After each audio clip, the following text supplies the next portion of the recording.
Bonjour, dans ce chapitre, on va aborder la notion de l'héritage. Pour cela, on va introduire la notion de l'héritage. On va introduire la notion de l'héritage en Java.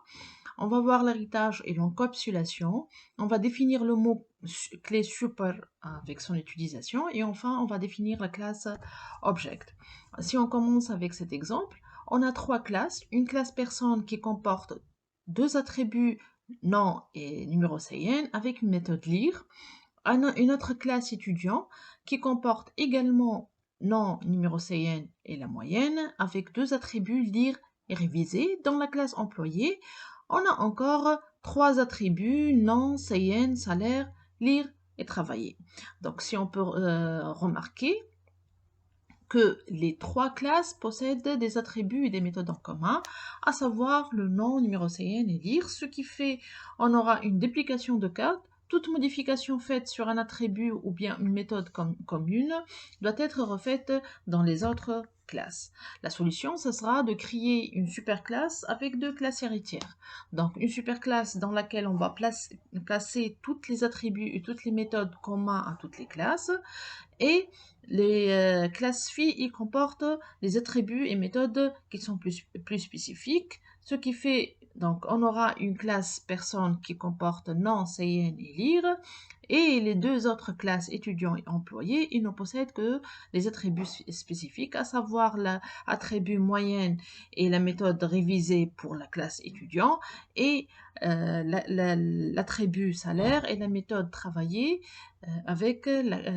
pour la classe employée. Ce qu'il faut savoir que lorsqu'on a des classes héritières qui héritent d'une classe mère, automatiquement tous les attributs et les méthodes de la classe héritière seront réécrits dans les classes étudiants et employés sans autant les écrire explicitement. Alors, donc, avec cette solution, on aura une réutilisation du code, un seul endroit pour faire des modifications sur les attributs et les méthodes en commun. En Java, pour créer une classe héritière d'une autre, on utilise le mot-clé extends. Donc, comme cet exemple, la classe personne dans laquelle on a déclarer private string non, private ntn avec leur getter et leur setter. On a créé une classe étudiant qui est héritière de la classe personne. Pour cela, on a mis classe étudiant extends personne et on a ajouté que l'attribut spécifique à la classe étudiant, à savoir moyenne. Et avec ses getter et setter, donc en fin de compte, la classe étudiant aura les attributs non, CN, moyenne, avec les getter et setter de ces attributs-là. La classe peut avoir plusieurs sous-classes en Java, hein. Donc, comme l'exemple de personne. Donc, personne, elle est héritée par étudiant, employé et encore chercheur. Par contre, en Java, on ne peut pas avoir un héritage multiple, c'est-à-dire une classe ne peut pas hériter de deux classes. C'est comme cet exemple, étudiant, elle hérite de être humain, elle hérite de personne. Donc, cette opération n'est pas permise en Java. Par contre, il y a d'autres langages de programmation qui permettent de faire l'héritage multiple, à savoir le langage C++. Donc, par contre, Java, elle permet de faire un héritage en cascade, c'est-à-dire on a plusieurs niveaux d'héritage, ou on appelle encore dérivation successive, comme cet exemple. Donc, on a la classe personne. Dans la classe personne, elle est héritée par la classe étudiant, qu'on a déjà vu. Donc, personne possède nom, CN, étudiant, elle possède la moyenne. Et de même, la classe étudiant, elle est héritée par une autre classe étudiant télécom dans laquelle on trouve un attribut en plus option avec la méthode réviser option. Donc, puisque étudiant, elle hérite de la classe étudiant télécom, hérite de la classe étudiant et étudiant hérite de la classe personne, par la suite, la classe euh, étudiant en télécom, elle hérite de la classe personne, c'est-à-dire la classe personne, c'est une classe héritière de la classe étudiant personne. Alors, regardez l'exemple. Je vais essayer de créer donc un étudiant. Étudiant égale à new étudiant. Alors, si je vais mettre étudiant.lire, ça va de soi. Un étudiant, la classe étudiant, elle hérite de la classe personne. Donc, automatiquement, les attributs et les méthodes de la classe personne, ils seront réécrits dans la classe étudiant. Alors, étudiant.réviser, la méthode réviser existe déjà dans la classe étudiant, donc on peut faire appel à cette méthode-là. Par contre, si on essaye de faire appel à la méthode réviser option avec étudiant, on aura un problème parce que donc la réviser option, c'est une méthode qui n'existe que dans la classe étudiant télécom. Par contre, si je vais créer un étudiant télécom, je peux lire réviser et réviser option. Bien sûr, puisque étudiant télécom, c'est une classe héritière de personnes et étudiants. Par la suite, toutes les méthodes de classe personne et de classe étudiant, elles sont réécrites automatiquement dans la classe étudiant télécom. Alors, regardez cet exemple. On a trois classes, une classe héritière docteur dans laquelle on a un attribut travail à l'hôpital et une méthode traité patient. On a deux autres classes, classe médecin de famille et classe chirurgien. Dans la classe médecin de famille, j'ai un attribut fait visite et une méthode donner conseil. Pour chirurgien, j'ai un seul attribut, faire une incision, et une méthode faire une incision. Alors, quel est le nombre d'attributs de chirurgien? Donc, puisque docteur possède un seul attribut et chirurgien possède un attribut, et chirurgien c'est une classe héritière de la classe docteur, donc déjà, donc, elle possède l'attribut travail à l'hôtel et faire une incision. Donc, on aura deux attributs. De même pour le médecin de famille, c'est une classe héritière de docteur. Donc, elle va hériter l'attribut travail à l'hôpital et elle a déjà un attribut fait visite. Donc, le nombre d'attributs de médecin de famille, ça sera 2. Combien de méthodes docteur? Donc, on a deux méthodes, une seule méthode plutôt. Pour médecin de famille, on a deux méthodes, traiter patient et donner conseil. Est-ce que médecin de famille peut invoquer traiter patient? Oui, puisque on peut traiter patient. Donc, puisque le docteur, c'est une classe mère de la classe médecin de famille, donc tous les attributs et les méthodes de cette classe-là sont déjà réécrits dans la classe médecin de famille. Par contre, si on essaye avec un médecin de famille de faire appel à la méthode faire une incision, on aura une erreur puisque donc faire une incision, elle n'existe pas dans la méthode de famille. Donc, on regarde cet exemple-là. Dans cet exemple, on a deux packages. Dans le premier package, on trouve la classe personne avec nom, prénom, âge et numéro SIN et une classe étudiant extends personne qui existe dans le package P1 et une autre classe employé extends personne. Donc, faites attention là que dans la classe personne, on a le nom qui est public, le prénom qui est protected, l'âge qui est néant et le numéro CN qui est private. Donc, si on essaie d'accéder à ces attributs-là à partir de la classe étudiant, donc je peux accéder au nom puisqu'il est public, je peux accéder au prénom puisque c'est protected et on a la classe étudiant extends person, et je peux accéder à âge puisque âge est friendly et on n'a pas mis de modificateur de visibilité. Et la classe étudiant et la classe personne, ils appartiennent au même package, donc on peut l'accéder. Par contre, CN, puisqu'il est private, on ne peut pas l'accéder. Alors, si on revient à la classe employée, donc la classe employée, elle est une classe héritière de personne, extends personne, mais elle n'appartient pas au même package. Pour cela, on peut accéder au nom puisque c'est public, on peut accéder prénom puisque c'est protected, donc tous les attributs d'une classe héritière qui comporte un modificateur de visibilité protected, elles sont visibles que dans les classes héritières, elles ne peuvent pas être visibles dans les autres classes.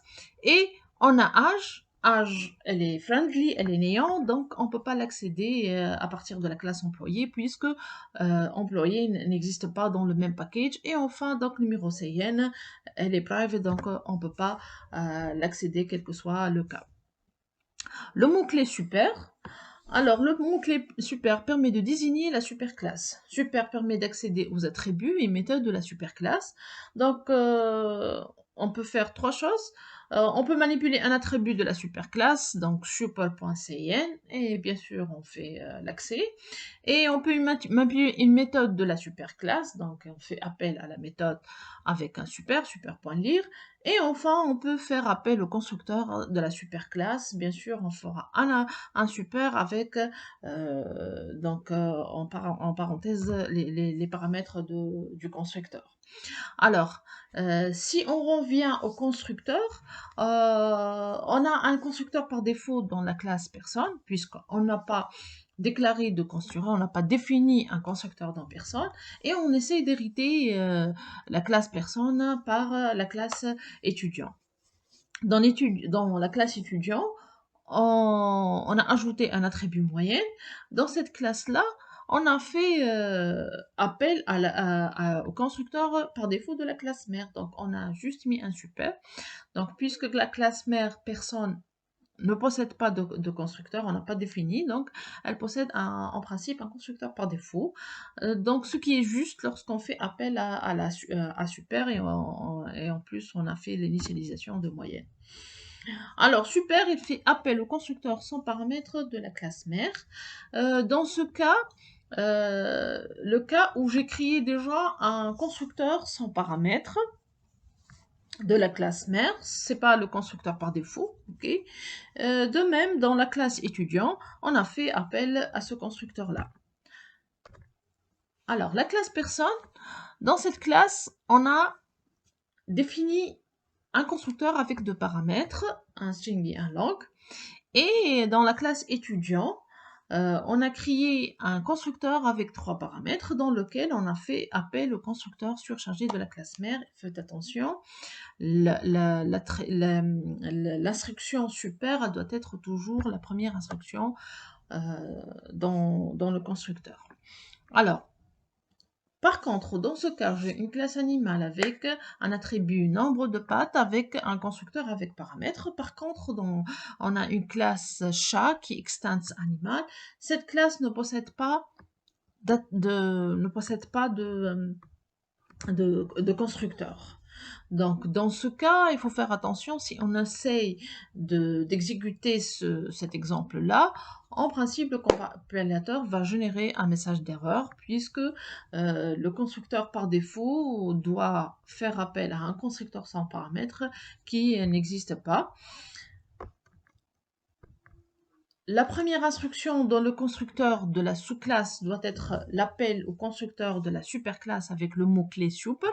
Donc, si on définit un constructeur d'une sous-classe, on doit tout d'abord faire appel au constructeur de la superclasse avec le mot-clé super.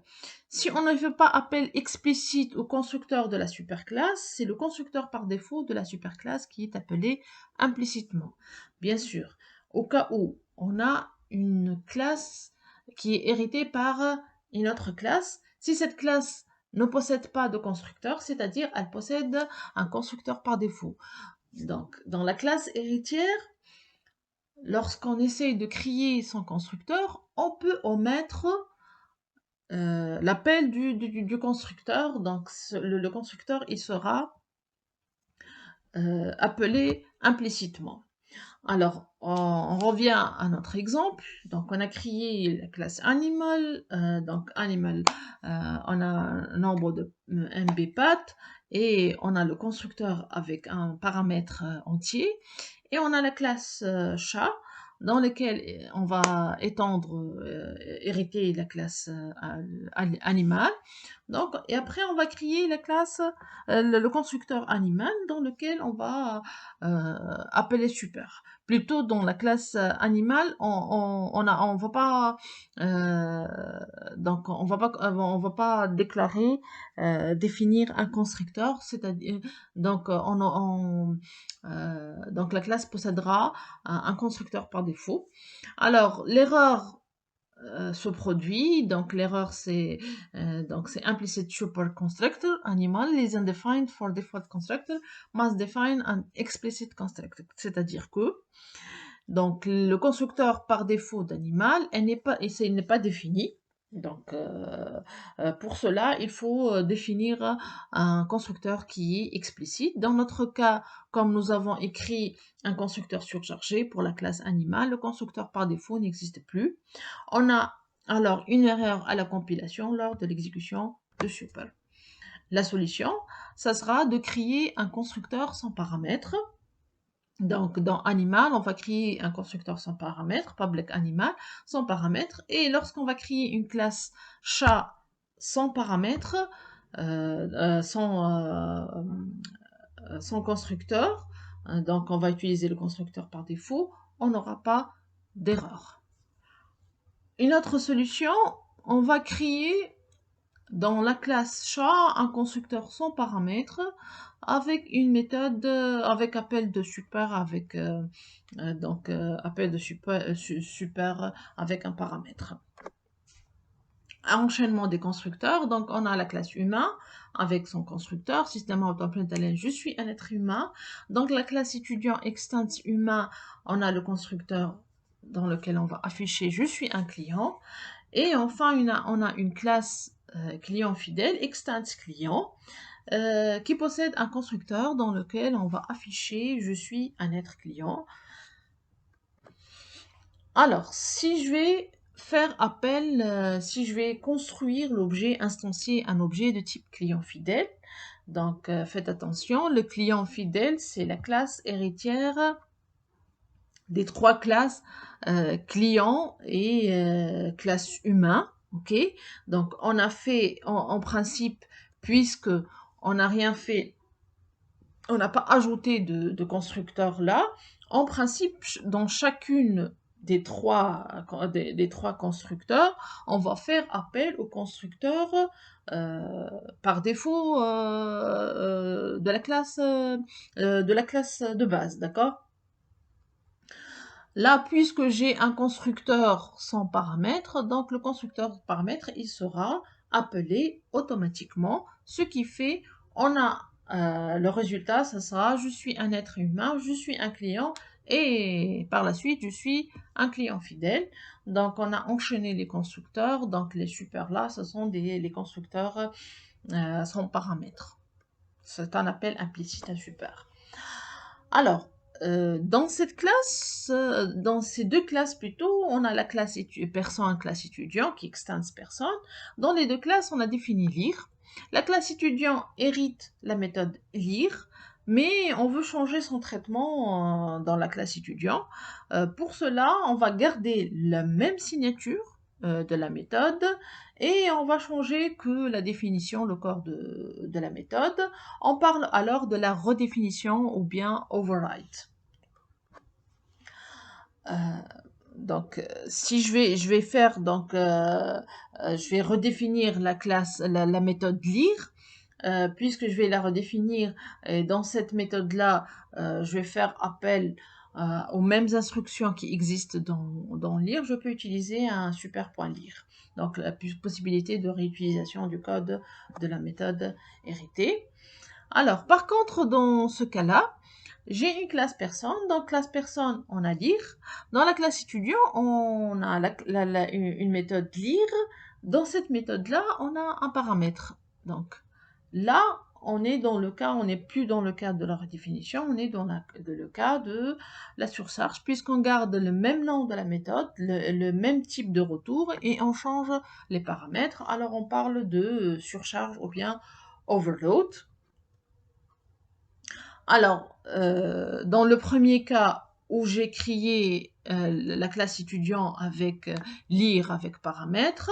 Donc, dans ce cas, étudiant, il va posséder deux méthodes. La méthode de la classe de base avec la méthode écrite dans la classe étudiant. Par contre, dans la classe,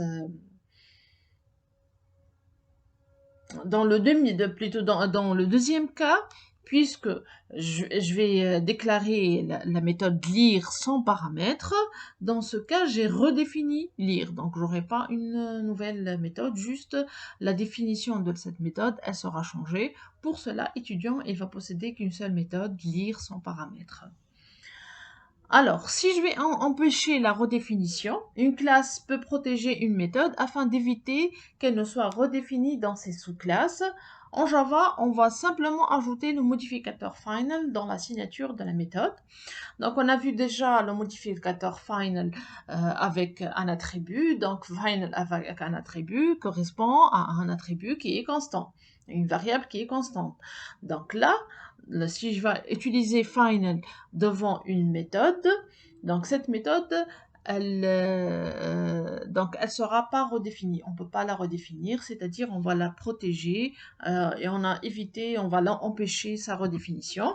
De même, on peut utiliser final, on peut le déclarer devant une classe. Ok, donc lorsque je vais mettre classe final person, ça permet d'introduire tout héritage pour cette classe qui ne pourra être une classe mère. Donc si j'essaie de mettre par exemple classe étudiant extends person, en principe on peut pas le faire puisque on a déjà mis le modificateur final devant personne. Toutes les méthodes à l'intérieur de la classe final seront implicitement final. Okay, donc, il suffit d'indiquer que la classe personne elle est final, donc toutes ces méthodes ils sont final puisqu'on ne peut pas redéfinir, on ne peut pas déjà hériter cette classe-là. Alors, pour la classe object, puisqu'on parle de l'héritage, et nous savons que toutes les classes en Java, ce sont des classes héritières de la classe object. Alors, ils vont hériter implicitement de cette classe-là. On dit que la classe object, elle est ancêtre de toutes les classes. C'est la classe héritière, donc la classe de base de toutes les classes en Java. Donc, object, exemple, donc si j'ai créé trois classes, docteur, personne et humain, ok, dans les trois classes, en principe, indépendamment si j'ai, ce sont des classes héritières ou non, il possède automatiquement les méthodes de la classe object. Et encore, puisque Java, il permet de faire il permet de faire l'héritage en cascade. Donc les classes héritières de docteur, personne, humain, ils héritent de la classe object. Donc la classe object possède une multitude de méthodes. Les méthodes les plus importantes, c'est toString. Donc on a déjà vu la méthode toString qui renvoie une chaîne de caractères qui décrit le contenu de la classe, donc bien sûr qui décrit de façon personnalisée la classe en cours. Et equals, donc dans equals, on essaie donc de de tester, donc de comparer l'égalité entre deux objets. Donc equals, elle possède un paramètre object O. Alors une autre classe getClass, donc si je veux savoir si j'ai par exemple un objet et je veux voir donc il appartient à quelle classe, je peux utiliser getClass. Et enfin la méthode hashcode, généralement c'est une formule qui est significative pour faire des tests, des tests ou pour faire un tri ou autre, d'accord? Alors, la méthode equals, donc juste on va voir la méthode equals. La méthode equals détermine si deux objets sont égaux ou non. Son implémentation dans la classe object vérifie que les références d'objets sont identiques. Donc, si je vais utiliser la méthode equals sans autant la redéfinir, equals par défaut, elle va vérifier si les références d'objets sont identiques ou non. Par contre, on peut redéfinir cette méthode-là. Deux objets seront égaux quand ils auront le même état. Bien sûr, le même état, c'est que ça sera personnalisé suivant la nature de la classe. Exemple, je vais redéfinir la méthode equals pour la classe personne. Deux personnes sont égaux s'ils ont le même CIN et le même nom. Donc, pour cela, dans la classe equals, donc, comme on a déjà vu la déclaration de la classe, donc la signature de la classe equals, donc elle retourne un booléen, true ou false, et elle a en paramètre un objet. Alors, si if object instance f personne, donc instance of, c'est-à-dire si l'objet qu'on a donné en paramètre est une instance de la classe personne, puisqu'on va tester sur deux personnes est-ce qu'ils sont égaux ou non, alors on va faire ce qu'on appelle le casting. Ok, on va convertir, puisque objet donc est une classe est plutôt est un objet de la classe object, donc on va le convertir explicitement pour avoir une personne. Donc c'est pour cela on va écrire personne égale à personne, donc entre parenthèses personne obj. Donc cette instruction permet de faire